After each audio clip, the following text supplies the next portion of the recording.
เอาพี่น้องเอ้ยตอนนี้กะ โต เอาของมาให้เพิ่นก่อนที่นั่งก่อนเล็กๆน้อย เอา ๆเบาลาวบ่เข้ามานั่งน้องข่อยบ่ ดีใจนำเนาะสบายดี14แน่สบายดี เจ้าบ่เข้ามานั่งน้องข่อยบ่ บ่ให้เจ้านั่งรถบ่ ยันว่าอยากนั่งก็นั่งนํกันก็ได้เด้ ดีใจนำเนาะเพิ่นได้ ทานกัน โดยเพิ่นได้ เต็ม ข กล้ อ อง ง ทีมกล้องบ่ แม่ ฝากของตอดนะให้บ่าวแอนนั่งซะ อยู่นั่งก็สินั่งบางทีก็ได้พี่น้องเอ้ย โดยเอา มันจังสะดวกสบายใช่นะว่าง่ายก็ได้สมมุติว่านี่ทางบ่เอ็นกาได้มาแจ้งข่าวดีทั้งน้องเพิ่นแล้วว่ามีผู้ใหญ่ใจบุญฝากเงินมาเป็นจำนวนหนึงให้ซื้อเครื่องซื้อของมาให้ทั้งน้องเพิ่นให้แหละนี่แหละสิ่งที่บ่เอ็นซื้อมากับน้องพี่น้องมื้อนี้นะมีไข่แตะหนึง โอ้ แล้วก็มาม่าแก๊สหนึงมีข้าวแล้วก็ สอบหนึง สอบหนึงนี่สอบละ5 โลสอบน้อย ขนม มันเป็นกระสอบเด้กระสอบหนึงแล้วแหละ ขนม1 ซองทงนะพี่น้องเนาะแล้วก็จะมีปลากระป๋องนี่ตามแม่ครัวนี่ ปลากระป๋องแพ็คหนึง แพ็คหนึ่งเนาะพี่น้องปลากระป๋องแพ็คหนึ่งจะมีผู้ใหญ่ทางฝั่งไทยเพิ่นนั่นแหละ โอ้ มีเอื้อยใจดีเพิ่นบ่ออกชื่อเสียงแล้วก็มีแม่ใจดีเพิ่นก็บ่ออกชื่ออีกแล้วก็มีเอื้อยอยู่ฝั่งลาวอีกก็บ่ออกชื่ออีก บ่ประสงค์ออกนามเนาะ แม่นเพิ่นบ่ประสงค์ออกนามเพิ่นซอยแบบเงียบๆเพิ่นว่า เขาเรียกว่าปิดทองหลังพระไอ้คนทำบุญแบบนี้นะ เพิ่นเห็นน้องนุ่งเพิ่นแบบว่าโอ้ครอบครัวยากจนหลายให้นำบ่ลาว เลย เลยว่าให้เฮาซื้อเครื่องซื้อของมาให้คือไอ้เพิ่นนี่ก็พากเงินมาน่ะ 1,000 บาททั้งแม่เพิ่นน่ะ400 โดย หนึ่งน่ะ200,000คือบ่แอนซื้อนี่ก็เบิด800,000กับ40 กว่าพัน เป็นน้ำจิตน้ำใจเนาะผู้ละเล็กละหน่อยเพิ่นก็อยากซอยนะอ๋อ ดีใจบ่ ดีใจ สิได้โอ้คือว่าเสื้ออยู่ข้างในปะมีเสื้ออีกได้ ยังมีเสืออีกบ่ยังบ่เบิดอยู่ว่าแต่มาให้เบิดได้ซะบ่าวแอน เอาเสื้อมาก่อน ตาเราไม่ได้อยู่แห่งนะก็ดีใจ ยังเสื้อ ประมาณเบิดได้จะน้อยเจ้าได้ใส่เองนะฮะเดี๋ยว พี่โอ้ยเกือบลืมเอาเสื้อให้เกือบลืมเอาเสื้อให้ เสือบ่หรือเสือ เสื้อ เพื่อ ก็ฟังกันนี่คือเป็นเสือสิ เสื้อบ่ลืมเอาเสื้อมาพี่น้องเอ้ยอันนี้นะจะซื้อ3 ชุดเพราะว่ามามื้อแรกๆนะบ่เห็นแม่แล้ว อืม ก็เลยว่าให้ทั้งภรรยาบ่แอนซื้อให้ก่อน โดย บ่แอนก็บ่ได้ซื้อเองดอกผู้ใดเด้จักมักสีใดเด้นี่อันนี้จักของผู้ใดนะพี่น้องเดี๋ยวกินให้น้องจะมักสีชมพูจะมักธงใดมักธงแดงเนี่ยน่ะจะเป็นของเอื้อยเขา อืมหมักสีแดงนะหังว่านี่เนาะ เบิ่งดูอีหล่ะ หนูมือเอาหนูมือเอา มันเป็นโพลสุดนะ จะไม่เอา หนูมือเอาเด้อเวลาขับคลองจากผู้หลักผู้ใหญ่เด้อ ได้เสื้อใหม่แล้วบัดนี้เนาะใส่ไปบุญบ่บัดนี้หลังจากได้เสื้อใหม่ใส่ไปให้ค่ะ ไม่ได้ซื้อน่ะ อันเดี อืม งามด้วยนะ ชุดผู้หญิงเนาะ ผู้หญิง มีแต่ มั ผู้ ก หญิ ซี ง กูมักซีม่วงคือได้ซีนี่เนาะ อืม กะมันกระซ้ำกันกะสลับกันก็ได้นะ แม่ ผมว่าของผู้ใดเป็นของผู้ใดนะเพราะว่าบางอันก็ยังบ่ได้เพิ่งเบิ่งเพิ่งรู้จักเจ้าบางทีของผู้นั้นเป็นของผู้นี้ก็ดีก็มีนะ งามบ่งามบ่อ้าแม่ทางไม้พี่ทำงามบ่ขอบ ซ้ำ ใจ กันบ่ ขอบใจนะได้ขอบใจแบบเอ็นเด้อซะ อืมนางนุ่น ได้บ่หรือว่าเจ้าสิเปลี่ยนให้น้องบ่ โคตร บ่เปลี่ยนน้องรจนานี่สีแดงพี่น้องเอ้ย หมักสีแดงบ่น้องรจนา มากว่าสีแดง เอ้า สีได้ค่ะ เอาแล้ สี ว ฟ้ากับสีชมพูพี่น้องชื่อมาผิดสี เดี๋ยวรอบหน้าเอาสีใหม่จ้ะรอบนี้เอาสีนี้ไปก่อนเนาะ เลยใส่สีแดงไว้ก่อนเด้อจ้ะ คือว่าเห็นใส่สีแดง แม่ เราหมักสีแดงเนาะ แม่โมไม่เห็นเลือดเลยโดนสิเลือดเลยค่ะ มีสีเลือดเดี๋ยวมาเทน่าเทไนนะพี่น้องจะซื้อให้น้องคนใหม่ อืม หมัก ทำ สี นี่ แดง ต้องเสือไว้รุ่น หมักเสื้อวัยรุ่นบ่ ไม่ ทั้งง่ายผมประจักษ์เด้อ แม่น นี่ มีอยู่บ่เสื้อผ้าไปรุ่นใส่ นี่บ่บ่มีแล้วเนาะ เสื้อแขนยาวหึมาหมื่นก่อนคือว่าเก่งแท้ โดย มันสิไทย สงสัย โอ้ท่านน่ะ กินยาลืมเขย่าขวด พอเข้าแล้วน่ะ โอ้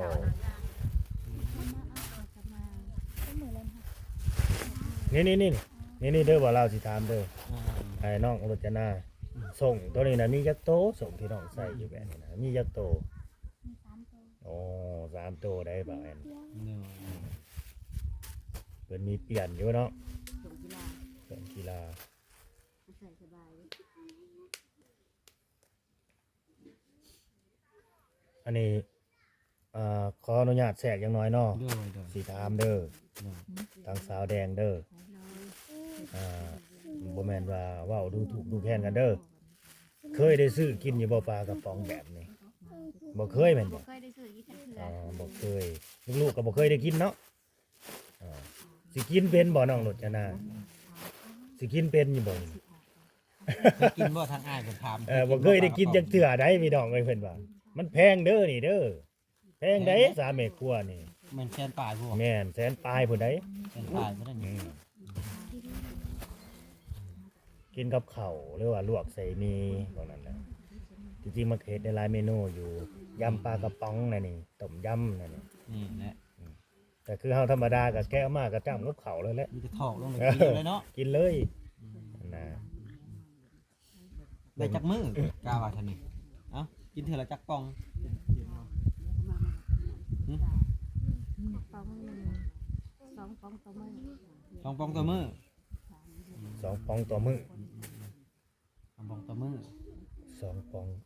มื้อละ2 ปองโอ้โหก็งงเลยฟังยากเด้อมื้อละ2 ปอง2 ปองต่อมื้ออ้าว ไข่เด้มื้อละจักน้อยบัดนี้เอ้า เศษได้กินไข่น่ะอ้าวสิต้มบ่หรือสิทอด มันซื้อมาอยู่บ่ ทอด ทางสบุญเพิ่นน่าสิซื้อมาให้ทางน้องๆเพิ่นเด้อ ซื้ออยู่ มาม่าเท่านี้ก็จะว่าได้กินแต่มาม่าเวียดบ่จักบ่น้องรจนาได้กินอยู่บ่เศษหมี่มา ซื้อ ม่า หรือบ่ไวๆไปสินะหรือกินแต่อันมาม่าโตอันภาษาเวียดภาษาจีนนะ กินแต่มาม่าเวียดนะ อ๋อกินแต่ของเวียด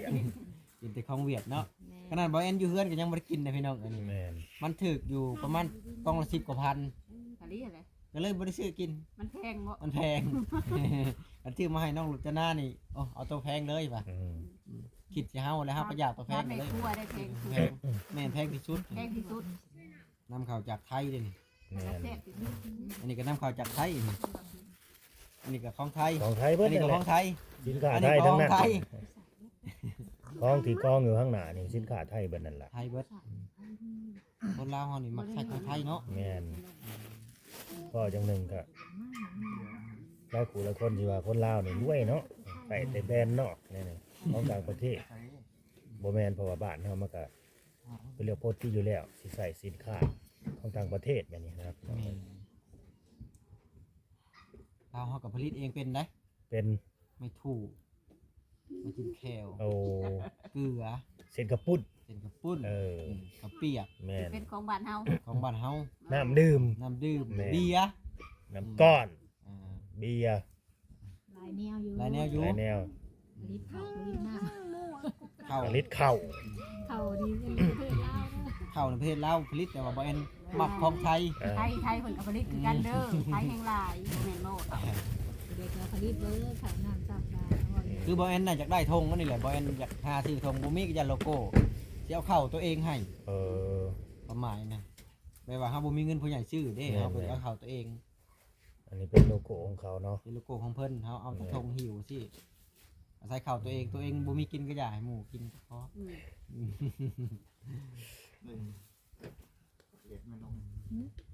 ดีใจเนาะ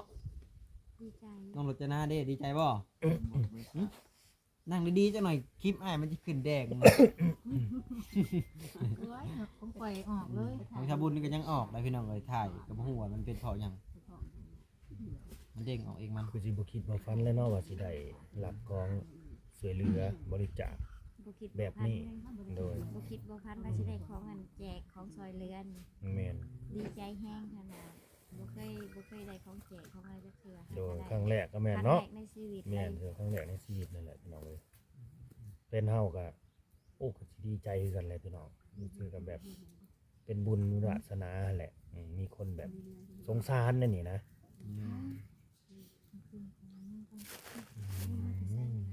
น้องมาก็จะเข้ากล่องลำบาก จะใช้มาหลายแต่บัดนี้ มาน้องรถชนะบ่ มีตัวเดียวนี่ อ๋อเลี้ยงไว้เพราะมันเห่ามันนอนเนาะกลางค่ำกลางคืนมีแต่ปัญญาผู้หญิงเฮือนแคมป์ป่าอีก หลายคนก็เป็นห่วงน้องเพิ่นได้ แม่น ว่าเป็นชาวแล้ว เลิกเลยเนาะ เพื่อนคือเฮ็ดนั่นแหละพี่น้องว่าเป็นชาวแล้วอยากมีว่าแบบประตูอัดดีๆนะเพิ่นว่า อืม จากแรกทางเบาลาวมันสิมีความมาเซอร์ไพรส์เพิ่นไปจัก กันนี่ก็ดีกันนี่ก็ดีดีใจนำ นี่ตัวยามพลนี่นอนได้บ่นี่อะถามมาดูนี่ไปนอนจังได๋ ขดอยู่แค่ทั้งหัว ติแกทั้งหัว ก็เบิ่งข้างแล้วบ่เพื่อนเราทรงโมเดิร์นได้ ทรงโมเดิร์นเนาะ โมเดิร์นได้ โมเดิร์นพี่น้องเอ้ย แต่ว่าเราก็เฮ็ดลบลมจบเจือได้บ่ได้แบบว่าเปิดหน้าใส่ลมหั่นน่ะ ก็บ่ฮู้ว่าลมมันมาทางไหน ผู้มาทางนั้น ลมมาทางนั้นบ่ แม่นใช่บ่บ่มา ค่อยคิดว่าลมมาทางนี้นะ บ่ผู้มาทางหลังผู้ เออ กลัวลมมันพัดมา บ่ สิ แอน เนาะ นี่ยังคิดคือข่อย แม่นคือว่าเห็นมันพัดมาสิได้ แม่นสิบ่ เพราะว่าสิลมมาในทางข้างบ่นะผู้ ลมเปลี่ยน ลมทางใต้แล้วล่ะเนาะ เพิ่นคิดลมมาทางนั้น ลมเปลี่ยนทิศพี่น้องเอ้ย ดีใจเนาะ โดย มามื้ออื่นนี่พากันใส่ชุดใหม่เด้อบัดนี้เด้อทั้งแม่บุญเพิ่นเอาให้ก็ใส่ให้ของบ่เอ็นก็ใส่แล้วแต่ มันก็เปลี่ยนคือเขา โอ้สิใส่ชุดเก่าบ่บัดนี้ บ่ อ๋อเบิ่นคือเก่า เนาะ เนาะ เก่าน้ามีไปหาเมาเนาะ โดย น้ำกับบ่มีเด้อพี่น้องเอ้ยน้ำใสหั้นนะน้ำกินได้อสาพากันไปกินได้ใส่ พี่ตำรวจ น้ำกินไปกินน้ำบาดาลไปหามัน โอ้กินน้ำบาดาลเนาะ เลย บ่ได้กินน้ำสางหรือว่าน้ำทังบ่มีกินน้ำบาดาลพี่น้องใส่น้ำบาดาลไปหาเอา มันมีอันนั้นนะเขาจะเอามาส่งอยู่บ่น้ำถังน่ะ มี มีรถมาส่งเนาะต่อแต่ครับผมมีเงินซื้อเท่านั้นเนาะ บ่ฮู้แถวนี้จอน้ำบาดาลนี่แพงบ่แถวนี้แพงบ่ โมโห บ่ฮู้ราคาเนาะ เลย อืม ยันว่าแบบมีคนเจาะเลยหูราคาแบบนี้นะ มีเห็นอยู่คนเจาะหาเป็นมูลค่าเราเป็นมาเจาะแบบใด บ่ฮู้เนาะแต่ว่าบ่เอ็นก็ได้ถามเพิ่นไปแล้วได้วานนี่ ประมาณเท่าใดบ่เอ็น เพิ่นก็ว่าบ่ฮู้ว่าเพิ่นตอบเท่าใดเพิ่นก็ตอบคำเดียวคือ บ่แต่ ก็เรียกว่าหู ถ้าแถวผู้บ้านลุ่มๆน่ะประมาณ 7,000 อันนี้คือเจาะหูใหญ่ เขาเจาะตั้งแต่ช่วงดำนา แม่นใส่ใดใส่หยัง มัน นำ ขึ้น หั่น รา น่ะ คา เอา นะ ก็ ครับ บ่ฮู้ จ๊ะ มันขึ้นแล้วมันลงเนาะถ้ามันลงก็ดีเนาะ แม่น มันจะอยากให้มันลงนะ คอยนะ มันขึ้น คิดยากอยู่ว่ามันสิลงนี่ จะมันแห่งดืบเนาะ แม่นแต่ก็ยังบริษัทราคา เจ้าหน้าที่แหละ 16 16 17 บาดาลพี่น้องเอ้ย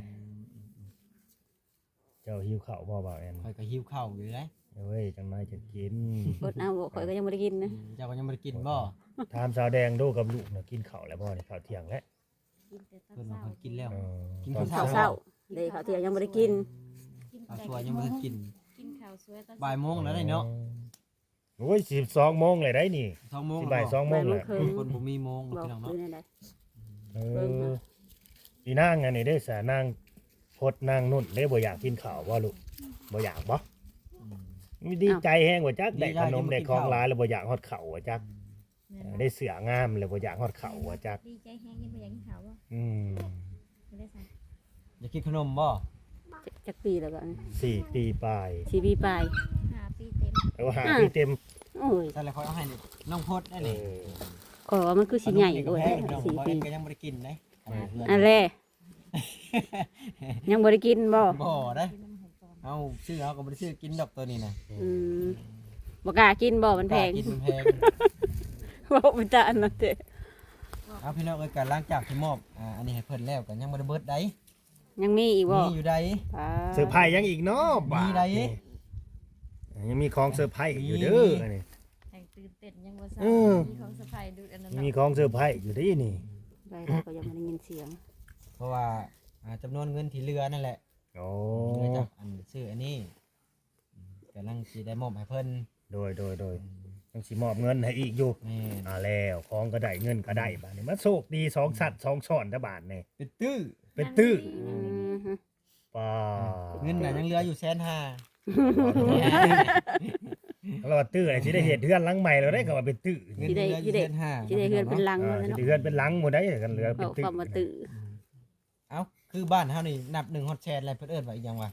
1ฮอดเศษกะล้านเลยเนาะฮอดแสนแล้วก็ล้าน คนไทยเพิ่นบ่ฮู้เด้เขาว่าคำว่าแสนนั่นนะ อ๋อ เพิ่นเอิ้นตื้อแล้วบ่ เพิ่นเอิ้นตื้อเลย เออ อ่าอันนี้น่ะบ่แอนชื่อน่ะเบิดอยู่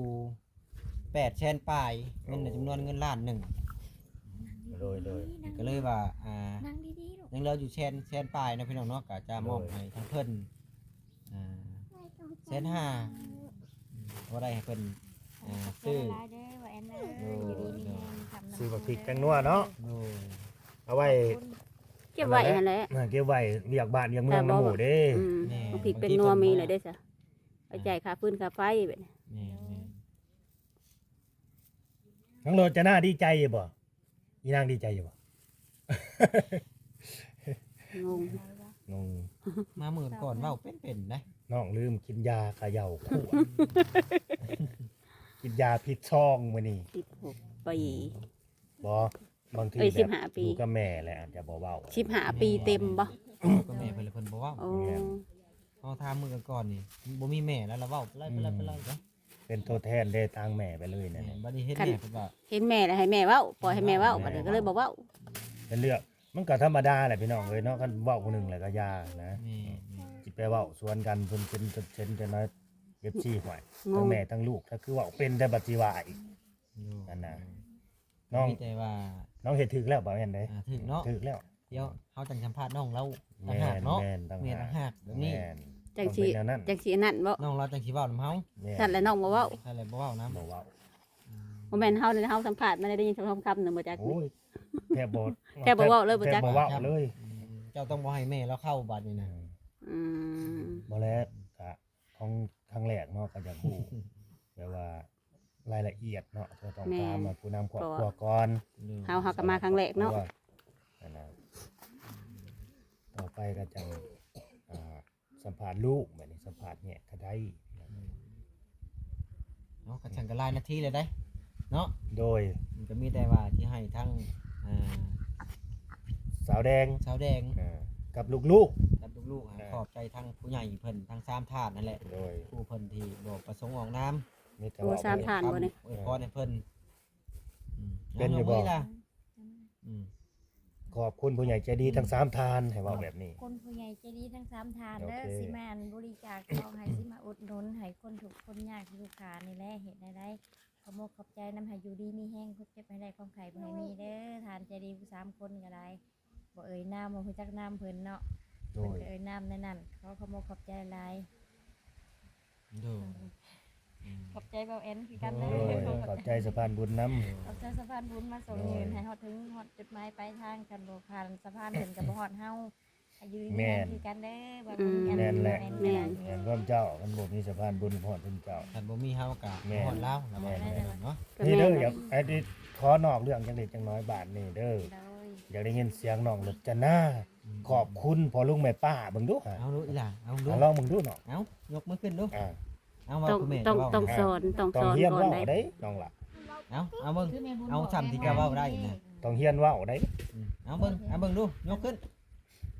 เอาขอบใจทาง เดี๋ยวเบิ่งกล้องนำ โเลี้ยวพุ่น อ่า เอาดีๆเอาดีๆ เอาแบบตั้งใจ ยังเคิน นะ เพิ่นยังเขินยังอายเด้ยังใหม่อยู่ เอาเบิ่งดู ขอบคุณเพิ่น เอาจักคำสองคำคือผู้รักผู้ใหญ่เพิ่นบ่ได้ต้องการอีหยังจากพวกเจ้า ขอบคุณแม่ป่าเด้อ อืม แม่ป้าพ่อลุง เอาเว้าไปเลยนะ บ่เว้าเว้า เราเป็นยาวๆอีหล่ะเราเป็นยาว ขอบคุณแม่ป่าพ่อลุงซอยอัน ที่ชื่อของยังให้น้องกะ ให้น้อง เอาลองเว่าไปเอาเจะเห็นยังในนี่ มีหยังแน่เนาะ มียังแน่เจ้า มีหยังแน่เว้าตามนั้นแหละ มีแต่ว่าเว้าตามมันเอา น้องยังอยากเกิ เอา น มึงดู ซื้อมาม่าบ่หรือไข่ปลากระป๋องแบบนี้จักก็เว้าบัดนี้เด้ จากเว่านี่ซื้อเสื้อผ้ากะก็ได้หั่นนะ โดย มีแต่ว่ามื้อหน้าแหละเรียนขอบบุญขอบคุณเพิ่นเด้อให้แม่สอนก็ได้ แต่ เวลาที่เพิ่น แม่น มัน